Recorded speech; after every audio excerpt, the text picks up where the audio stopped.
দীর্ঘ ১৭ বছর পর দেশে প্রত্যাবর্তনের তৃতীয় দিন সকাল থেকেই কর্মসূচি নিয়ে ব্যস্ত সময় পার করেন বিএনপির ভারপ্রাপ্ত চেয়ারম্যান তারেক রহমান।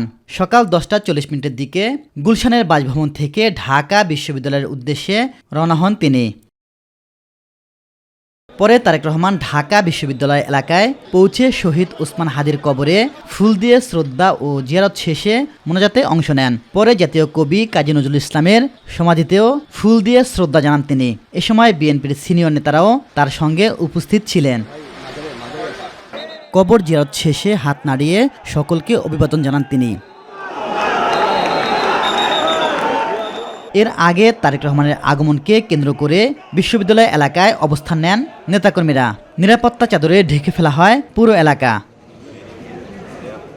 ইনকলাব মঞ্চের আহ্বায়ক শরীফ ওসমান হাদির কবর জিয়ারতের পূর্বে গণমাধ্যমের সঙ্গে কথা বলেন বিএনপি মহাসচিব মির্জা ফখরুল ইসলাম আলমগীর। নির্বাচনকে ঘিরে যে শঙ্কা ও দোলাচল ছিল তা তারেক রহমানের দেশে প্রত্যাবর্তনের মধ্য দিয়ে কেটে গেছে বলে মন্তব্য করেন তিনি।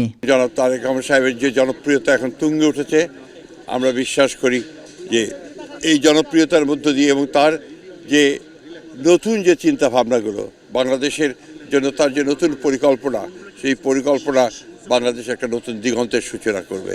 চক্রান্ত ষড়যন্ত্র সেটা আগে ভাগে কিছু বলা যায় না, তবে এখন মানুষের মধ্যে সেই সংখ্যাটা দূর হয়ে গেছে। পরে রাজধানীর বনানী কবরস্থানে প্রয়াত ছোট ভাই আরাফাত রহমান কোকো ও শ্বশুর রিয়াল অ্যাডমিরাল মাহবুব আলী খানের কবর জিয়ারত করেন বিএনপির ভারপ্রাপ্ত চেয়ারম্যান তারেক রহমান। এছাড়া বিডিআর বিদ্রোহে নিহত সেনা কর্মকর্তাদের কবরও জিয়ারত করেন তিনি।